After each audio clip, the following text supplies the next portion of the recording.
Yun, na magandang araw po sa inyo lahat. Welcome po sa panibagong reaction video dito sa Makapili TV. Ngayon ito ang pagkikwentuhan natin itong Kongreso. Talagang binabraso po si VP Sara.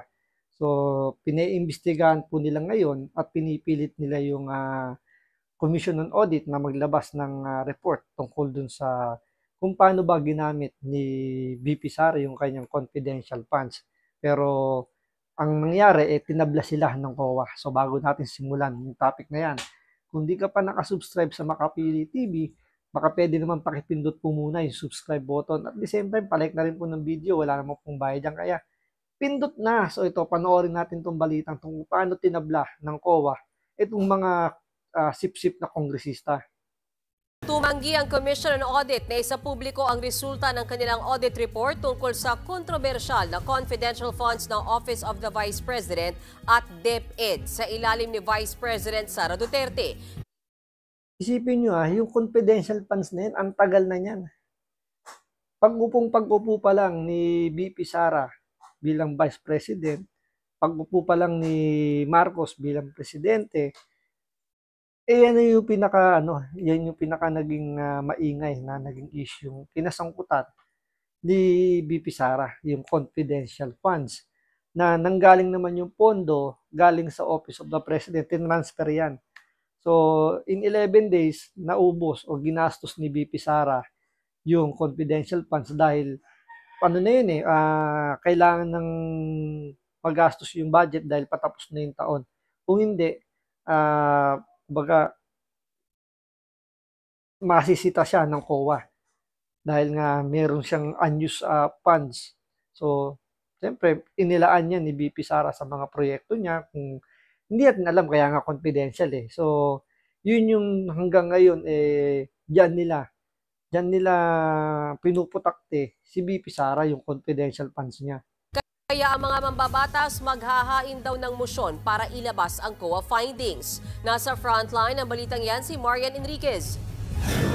Sa pagsalang ng budget ng Commission on Audit sa House Committee on Appropriations, naging sentro ang issue sa confidential funds ng Office of the Vice President at Department of Education noong nakaupo pa si Vice President Sara Duterte.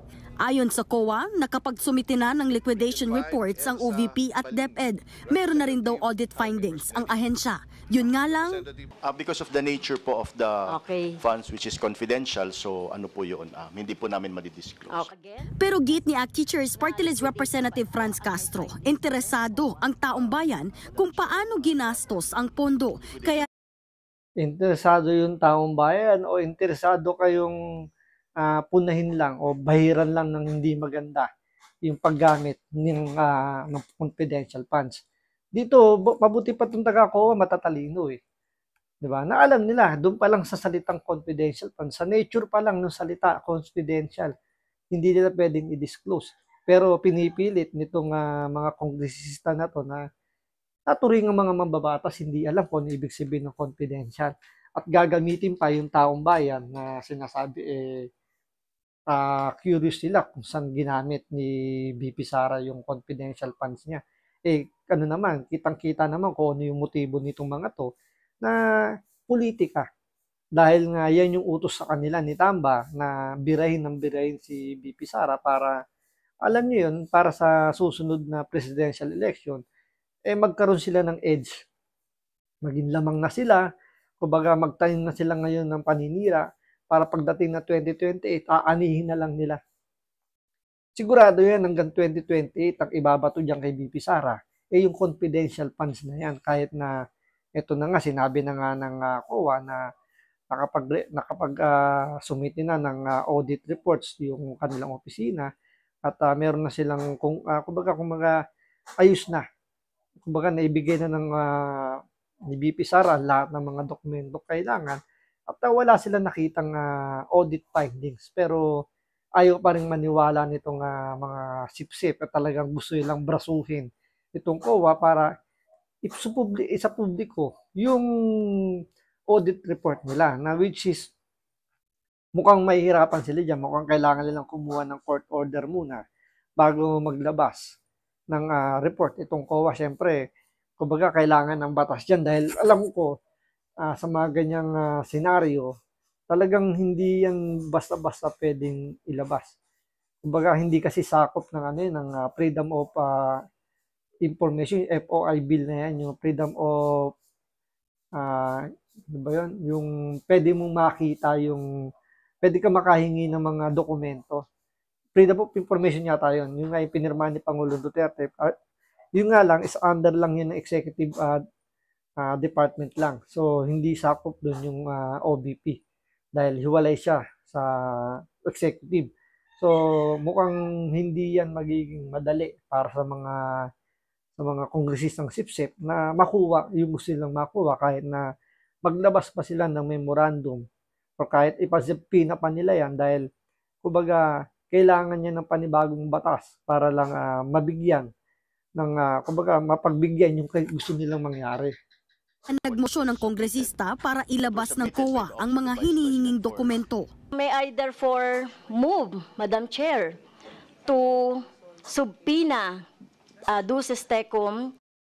O yan, kilala nyo naman kung sino yung kongresista na yan. Guilty po yan sa kasong child abuse na binitbit yung mga, kumbaga, dinala yung mga kabataan sa bulubundukin kung saan may mga NPA.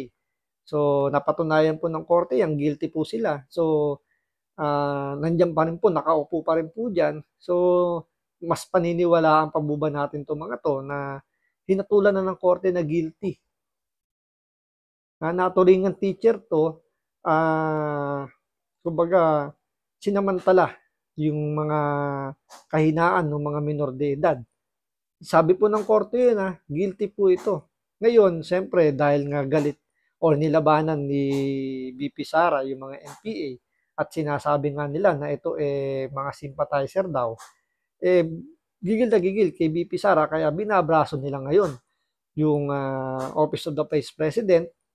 Ginagamit niya yun yung COA para maglabas ng report. So, dapat singilin din natin ng taong bayan na ilabas din nila yung mga COA report sa mga pinagkaagastusan ng mga aktivistang kongresistang to para malaman din ng taong bayan yung mga interesado rin kami saan nila dinadala yung budget nila, hindi yung certification lang na nagamit ninyo yung pondo ninyo. Baka kasi dinadala nila sa bundok at pinamimigay kung kani-kanino lang.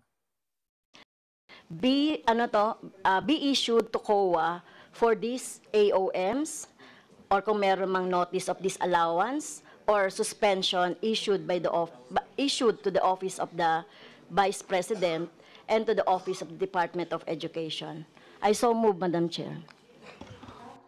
Matatanda ang naging kontrobersyal ang 125 million pesos na confidential funds ng OVP noong 2022 na wala naman sa General Appropriations Act. Kaduda-duda raw ang paglilipat ng mga pondo mula sa contingent fund ng Pangulo, habang noong 2023 gaan naman binigyan ng kaduda-duda daw yung paglipat daw ng pondo ng Pangulo papunta sa Vice Presidente.